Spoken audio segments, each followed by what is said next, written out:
लोगों ने कुछ सवाल पूछे हैं जिनका जवाब मैं इस वीडियो में दे रहा हूं। तो पहला है पैशन और प्रोफेशन में क्या फ़र्क है, क्या पैशन को ही प्रोफेशन बनाना जरूरी है। तो देखो, पैशन और प्रोफेशन कभी कभी एक जैसे भी होते हैं और अलग भी होते हैं। पैशन वो है जिससे तुम्हें मन की खुशी और उत्साह मिलता है, लेकिन जब उसी पैशन को प्रोफेशन बना लिया जाता है तो उसके साथ जिम्मेदारियाँ, समय की पाबंदी और दबाव भी आ जाते हैं। जैसे मुझे लिखना बहुत पसंद है, लेकिन जब रोज यही काम बन जाए तो कभी कभी वही मजेदार काम बोझ लगने लगता है। इसका मतलब ये नहीं है कि पैशन को छोड़ देना चाहिए, बात बस इतनी सी है कि अगर अपने पैशन को प्रोफेशन बनाना है तो उसके कठिन और उबाऊ हिस्सों को भी अपनाना होगा। पैशन हमेशा मजा नहीं देता, उसमें संघर्ष भी होता है और वही संघर्ष हमें आगे बढ़ाता है। दूसरा है, अगर लोग हमेशा नुक्ताचीनी यानी आलोचना करें तो इसे कैसे संभालें। सच कहूं तो आलोचना दो तरह की होती है। कभी लोग तुम्हें गिराने और दुखी करने के लिए आलोचना करते हैं और कभी सचमुच तुम्हारी भलाई के लिए। तुम्हें यह फर्क समझना पड़ेगा। अगर आलोचना सिर्फ चोट पहुंचाने के लिए हो तो उसे नजरअंदाज करो, लेकिन अगर उसमें सच्चाई और सीख हो तो उसे अपनाओ। मैं भी जब आलोचना सुनता हूं तो पहले मुझे बुरा लगता है, फिर सोचता हूं कि इसमें कितना सच है। अगर सच है तो सुधारता हूं और अगर नहीं है तो आगे बढ़ जाता हूं। आसान नियम है, अपनी ऊर्जा वहीं लगाओ जहां से तुम्हें आगे बढ़ने का रास्ता मिले। तीसरा है, आत्मविश्वास कैसे बढ़ता है।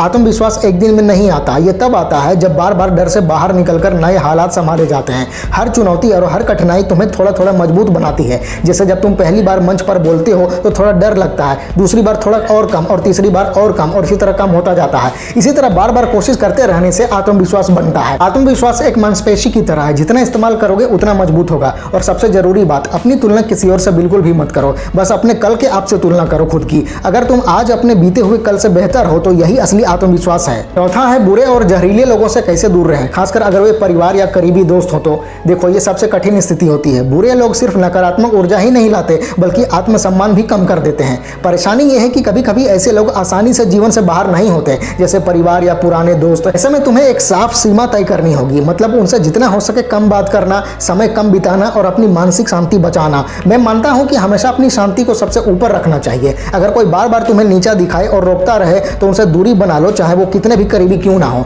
तुम्हारी जिंदगी की जिम्मेदारी तुम्हारी है, उनकी नकारात्मकता की नहीं। पांचवा है, अनुशासन और निरंतरता कैसे बनाए रखें। तो देखो, अनुशासन का मतलब सिर्फ रोज का नियम मानना नहीं है, बल्कि अपने कहे शब्दों पर टिके रहना है। अगर तुमने खुद से वादा किया है कि सुबह 6 बजे उठना है तो फिर मन करे या ना करे उठना ही होगा तुम्हें। निरंतरता का आसान तरीका है, रोज थोड़ा थोड़ा करते रहो। तुम्हें एक दिन में 100% मेहनत नहीं करनी, बस रोज 1% मेहनत करनी है। ये छोटा छोटा काम महीनों और सालों में इतना जुड़ जाता है कि तुम खुद हैरान हो जाते हो। अनुशासन उबाऊ होता है, लेकिन वही तुम्हें दूसरों से अलग और मजबूत बनाता है। छठा है, अगर दिल टूट जाए तो कैसे आगे बढ़ें। देखो, दिल टूटना एक बहुत ही दर्दनाक अनुभव होता है, लेकिन एक बात याद रखो, तुम टूटे हुए नहीं हो, तुम बस दुखी हो। दुख थोड़े समय का होता है, लेकिन टूटे होने का एहसास हमें स्थायी लगता है। तुम्हें अपने आप से ये कहना होगा कि अभी तो बस एक अध्याय खत्म हुआ है, पूरी किताब अभी बाकी है। तुम्हारे अंदर इतनी ताकत है कि तुम फिर से अपनी जिंदगी को बना सकते हो। आगे बढ़ने का मतलब है कि अपने आप को समय देना, अपने दुख को मानना और धीरे धीरे नए कामों में ध्यान लगाना। अपनी कीमत सिर्फ एक रिश्ते पर मत टिकाओ, तुम्हारी असली कीमत तुम्हारी खुद की पहचान से आती है। सातवां है, तुरंत मिलने वाली खुशी यानी इंस्टेंट ग्रेटिफिकेशन से कैसे बचें।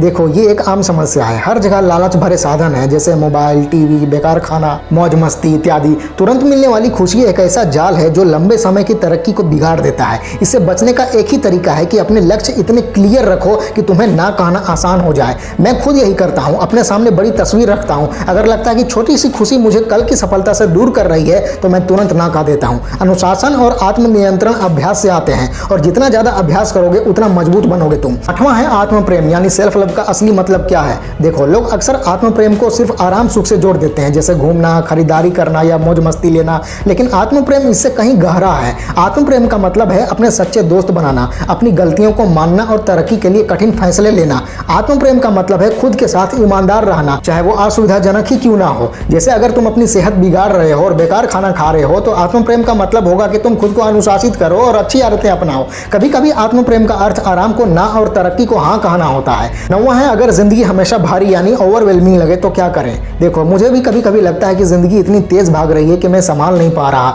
ऐसे समय में मैं एक आसान काम करता हूँ, सब कुछ लिख लेता हूँ। कलम और कागज उठाओ और लिखो कि तुम्हें सच में क्या परेशान कर रहा है। इससे तुरंत साफ हो जाता है कि कौन सी चीज तुम्हारे हाथ में है और कौन सी चीज नहीं है। फिर अपनी ऊर्जा उन्हीं बातों पर लगाओ जो तुम्हारे बस में है। एक्चुअल में तनाव तब बढ़ता है जब हम अपने काम से भागते हैं, लेकिन जब काम करना शुरू करते हैं तो तनाव अपने आप ही कम होने लगता है। 10वां है, अध्यात्म कैसे अपनाएं। देखो, अध्यात्म का मतलब सिर्फ योग या ध्यान करना नहीं है। अध्यात्म का असली मतलब है हर पल में मौजूद रहना और अपनी समझ और सजगता को मजबूत करना। जैसे जो भी काम कर रहे हो उसे पूरे मन से करो। अगर तुम खाना भी पूरी पूरी तन्मयता से खाते हो तो उसका स्वाद महसूस करते हो तो वो भी ध्यान ही है। आध्यात्म का मतलब है अहंकार को छोटा करना और आभार महसूस करना। हर दिन किसी न किसी छोटी चीज के लिए धन्यवाद कहना भी आध्यात्म की ही साधना है। 11वां है नकारात्मक विचारों को कैसे काबू करें। देखो, सबके मन में नकारात्मक विचार आते हैं, मेरे भी।